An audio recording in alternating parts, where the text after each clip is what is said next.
Hey guys, I wanted to jump on in honor of Back to School Week and offer a little bit of perspective about ways that we can help kids respond to toxic school environments and bullying. I want to be short, but my notes are a little longer than I intended, so sorry if I take a bunch of your time.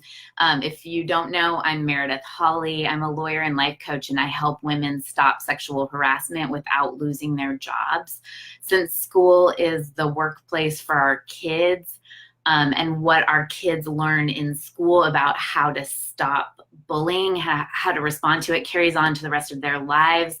It's a really important place to start with how we respond to abusers and bullies.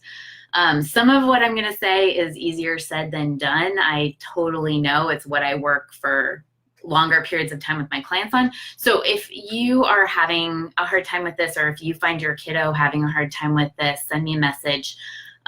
Teaching these types of skills to your kids can totally be a game changer in keeping them safe and in how they view themselves in their school environment. So the stopbullying.gov website reports that around 30% of kids experience bullying in schools. This is likely a vast underestimate of the actual bullying that people experience. Other websites report far higher rates of bullying, so more like 70 or 80%. Usually when there's a discrepancy like this, it means that one of the surveys is asking the wrong question. So if you go to a kiddo and say, hey, are you being bullied? They're likely to say no because they don't know what it means. This is the same as what we see in the workplace. If you ask a woman, are you experiencing sexual harassment? She's likely to say no, because we don't know what it means. It's a super vague term. It could mean anything, right? It doesn't mean anything. It means very specific things. But if we ask more specific questions, we get much higher responses that both kids and adults are experiencing bullying or abuse, or harassment. So, for example, if you ask a kid something more like, do people ever make fun of her about her body at school? Has she ever been hit or pushed at school? She's much more likely to say yes than if you ask her, have you been bullied? Bullying is a huge issue in schools and in workplaces. It generally is legal.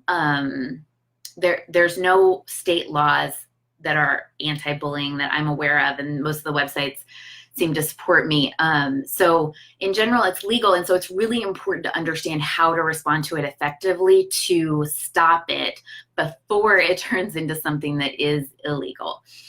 So the first thing that we can teach our kids to help them respond effectively is around what we make it mean when someone else is an abuser, when someone else has bullying behaviors.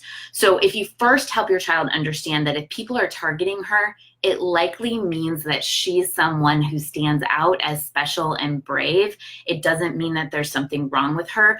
That helps her frame the experience in a more positive way rather than giving up space to the bully.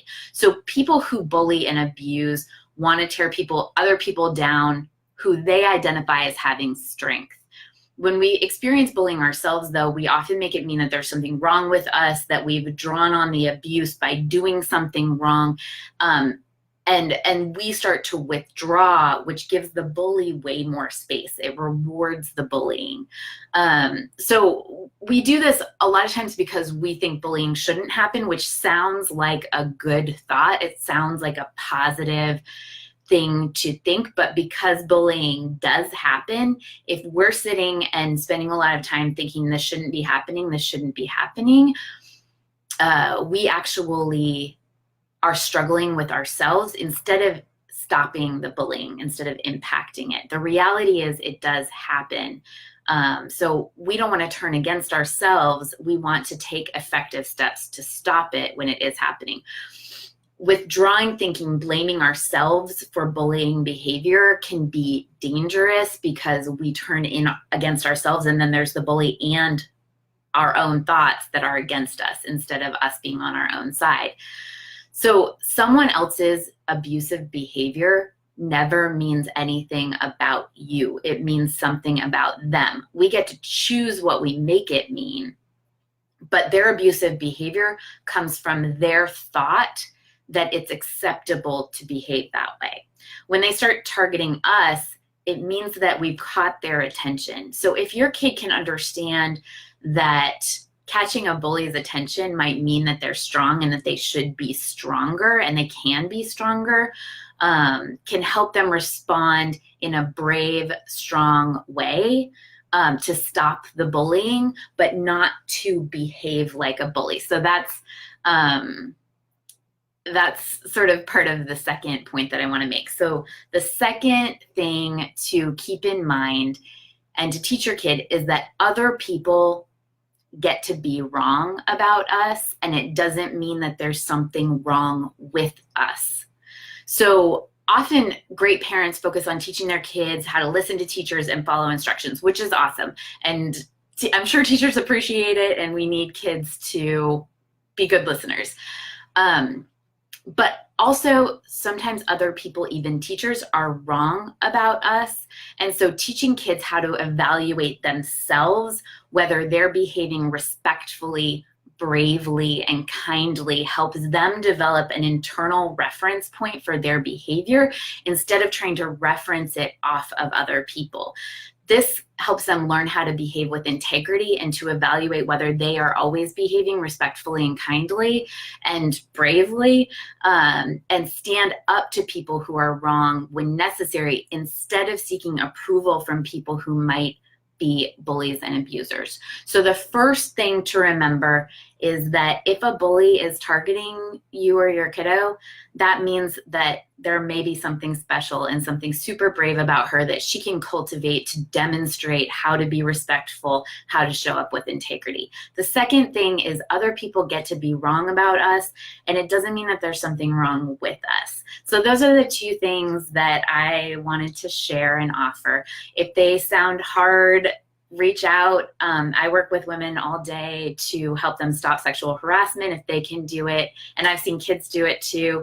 It's super inspiring, and following through with how to do this is totally worth it. So thanks for watching. Thanks for making the world a better place.